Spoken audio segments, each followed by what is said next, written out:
New 1370 The Buzz. The Buzz. Thanks for tuning back in to Suki Says on 1370 The Buzz. I have my guest caller on the line, a delightful gentleman who will be in town for Philly Comic-Con in just a few short weeks, Jeremy Bulloch. Jeremy, how are you? I'm very well, especially after listening to that last bit of music. Oh, such a good song. Listening to that sort of takes me back a bit. Now, are you looking forward to Wizard World? Yeah, very much so. They're all great shows, and there's a lovely sort of atmosphere every time you go. I was surprised many years ago going to an event where I thought there'd probably be about 12 people there to say hello, and it sort of grew to thousands of people. Because I'm not sort of used to that. I mean, when I first started acting, was 12 years old, so you just do your job and go. But with something like Star Wars, that whole first trilogy, people started to phone me up and email me and said, wow, goodness gracious, this is amazing. And I didn't really understand what they meant. But, suddenly more and more people sort of keep saying, thank you very much for what you did. You saved my life. I was having this career. It wasn't going well, and I became a special effects organizer, and I did it, and it's all through you. I said, no, it's not me. It's George Lucas. It's everyone. But it's been amazing. I'm still working as an actor after 50-odd years doing it, yet this is still, Boba Fett was still the smallest part I've ever played, but I will remember it forever. No, what is it about Boba Fett that you think has had such a profound effect on Star Wars fans? Well, I think he's what he is. He's a cool character, especially for the kids. They love all the guns and the jetpack. It's something completely new, flying around with a jetpack. He has his cloak, which is ripped apart. He has dents all over his armor. How he survived all this time, I don't know, but he's cool. But, luckily I was the one that played it. Although there are many people who got into the costume, the stuntmen who rolled into the Sarlacc pit. But, it's just lovely when people come up and said, thank you for what you did. And I have to say, no, it's not me. I'm an actor and you played the part. And then the most amazing thing was 12 years ago I was at this event, and I said, oh, look, anybody could have played Boba Fett, And then the little boy in the front row cried. He was in tears. He said, no, only you can play Boba Fett. And there's this little voice. I thought, well, the thing is not to undermine people and don't underplay it too much. But I still believe that I was extremely lucky, and, the suit fitted very well, so that's the reason I played it. That suit is so particular, and so what about wearing it was the hardest thing, because it doesn't look comfortable? Well, you're the first person who've ever said, what was it, most people say, what's it like in a costume? But you've actually said it didn't look comfortable, and you're absolutely right. It was the most uncomfortable uniform, costume, whatever you describe it by. It's just whatever when you moved, something would rub or rasp against your elbow or your arm or behind your knees. So at the end of the day, well, for 2 weeks, I was dashing down, driving to the theatre because I was in a play at the same time, so I was doing 2 jobs at once. And I'd get to the theatre and get into a shower, just stand there for half an hour, three-quarters of an hour, just to ease the joints, and then go on and do this play where I never stopped talking for 2 hours. And then you go home, I'd say to my wife, bye. She said, oh, what is it, morning, or are you going or coming from the theatre? Oh, no, I'm going to the studio now, filming. And it was quite exciting doing 2 jobs, and you're on, it's quite sort of important that I don't miss any time. Make sure that I get to the studio, make sure I leave in time for the theatre. Going back to the part of the costume, it was awful. So, could someone pay you to get back into a costume? Yes, I would do it. I'd do it for a couple of dollars just to put the costume on. I mean, I do have a replica costume, which was given to me by the Dented Helmet, and they make all these fantastic outfits. And there was a special celebration, and they said, "This is yours. Thank you for what you've done." And I keep saying, "Well, I didn't do anything." But then we go back to it, Suki, not to undermine or underplay the part. you played. I mean, because Boba Fett became part of. It was a very small part, but suddenly it's become this huge hit. You know, Boba Fett, because he's fair. If I was to say to you, Suki, I'm going to kill you. Oh, if no. I said that to you, at least I've told you. You know, I've warned you so you can move on. You know, I'm not being nasty. I'm going to tell you and then hunt you down. It's a fact, and no reason to hide it. It's just going to happen. And now yeah, you it's know. going to happen. Just be careful. Do you have any favorite moments from the set or even the series, whether it be during filming or afterwards watching it? No, I think while we were filming, I think with all the bounty hunters on, it was my first day's filming, and I looked into the mirror in the dressing room, the costume, and I said, well, it looks cool. Can I do anything to make this just so cool that people will be frightened? So the thing is, with Boba Fett, is to stand still. Hardly move at all, because that's more dangerous than wafting a gun above your head saying, It's unnerving. look at me, I'm a bounty hunter. So that first day in the dressing room looking, and I said, right, I know there's a line of us when he comes up, Darth Vader says, no disintegrations. And I have my burst of very few lines saying, as you wish. So it's got to be cool. This is the first day. If you muck up on the first day, they might replace you.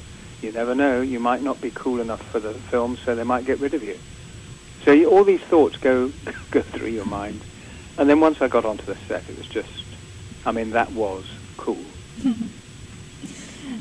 So, having played such a memorable character, did you have any idea at the time? I mean, you said, like, people started calling you up, people started sending you mail and getting in touch with you to talk about it. Did you ever think that you'd still be talking about it in 2012? No, not at all. No. I mean, you never know. I mean, I always talk about when I first saw Jaws, the film, and it was horrific. It was so frightening, being in the water with that great white shark. And then I saw Jaws 2, and it was one of the worst films I've ever seen. So Star Wars A New Hope came out, which I wasn't in, but I loved the film. I said, that is fantastic. Mm-hmm. And then I suddenly started, well, it's the second film, and then I thought back to the Jaws films, which were very recent when Jaws was on, and I thought, I hope this is going to be, well, not like Jaws. I hope it's going to be better than that, because the sequel was terrible. So The Empire Strikes Back has to be better, almost, well, better than Star Wars A New Hope. And thankfully, it came across in its own right as a very good film. And it was so exciting, again, watching that film up on there. I said, yes, this is... I came out of the cinema, something I've never done, either watching myself on television or film. I came out and said to a friend of mine, I said, that is a good film. This could be a terrific film and help the trilogy to be a great set of films. And I remember, and suddenly they said, oh, Jeremy, we're going to have you for Revenge of the Sith. Return of the Jedi. The trouble is you get mixed up with episodes 1, 2, 3, and 4, 5, and 6. But, it was just a very exciting time, to be part of it. However little, it sort of grew in popularity. Did you ever read the original source material? No, not at all, no. Didn't want any preconceived anything about Boba Fett? No, I think all you knew, he was a bounty hunter, and I thought, well, that's as far as you go. The costume will show what sort of guy he is. Then you saw it all ripped and torn. No, you didn't really want to know anything. The director, Irving Kershner, was terrific, and he would show you this is what Boba Fett would do. And quite rightly, you followed through and said, oh, yes, that looks cool. But then you always add your own stuff in it. He looks, when you have the gun and all the knee pads and everything, he looks quite deadly. Mm-hmm. So you've got to follow it up, and you've got to look right. I mean, the costume helps so much, so I can't complain. But if you put that costume on and play it wrong, and it's allowed to actually get onto the final screen, then you've made a mistake. If you wrote it, Suki, all the bits with Boba Fett, mm-hmm. you'd be hunted down if you'd get it wrong. Exactly. So yes. Now you know. there would be literally someone for sweet poetic justice would hire a bounty hunter to go get you. Oh, really? If you messed up Boba Fett, right? You're definitely on the dark side. Don't tell anyone. I know. It's a secret between us. Shh. Now, outside of Star Wars, what's a project or a film that you are like sincerely proud of? Well, there's a couple of things. I mean, Mary Queen of Scots, which was a great historical drama, that was great fun to do. Although it was not a huge role, but it was great to be involved with Glenda Jackson and I mean, so many great names. Then a play I did in the West End of London here for a year, where three of us are on stage and we get held up by this gunman. It sounds a bit corny, but the tension on stage and in the audience, every night people were almost gasping at the interval to go and get a drink because they were so overtaken by this thriller. It was a really good thriller.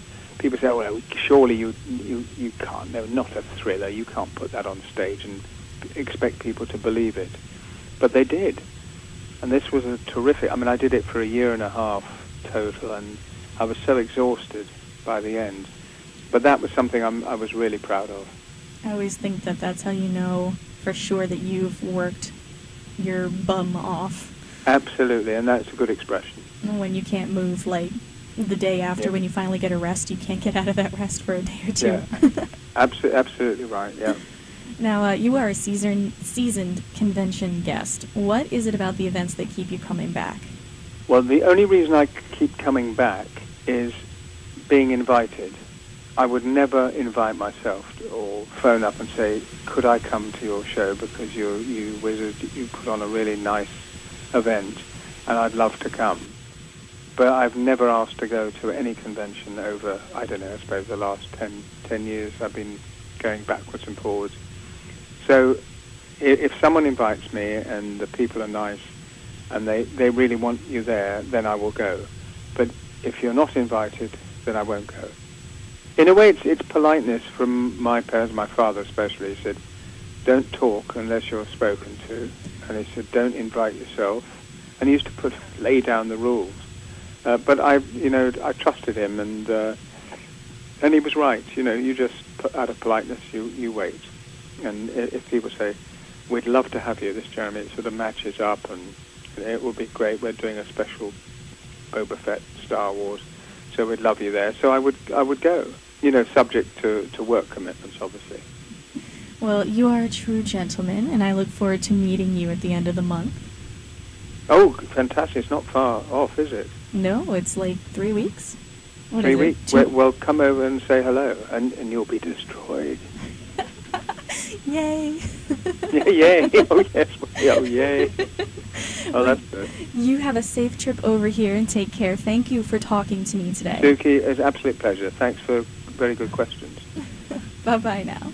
Take care. Bye. That was Mr. Jeremy Bulloch, and he is just fantastic. So come check him out. Check out all the other con guests this May 31st through June 3rd in Philadelphia, and go say hi to him and tell him that he is awesome because, let's face it, he's Boba Fett. It's kind of synonymous.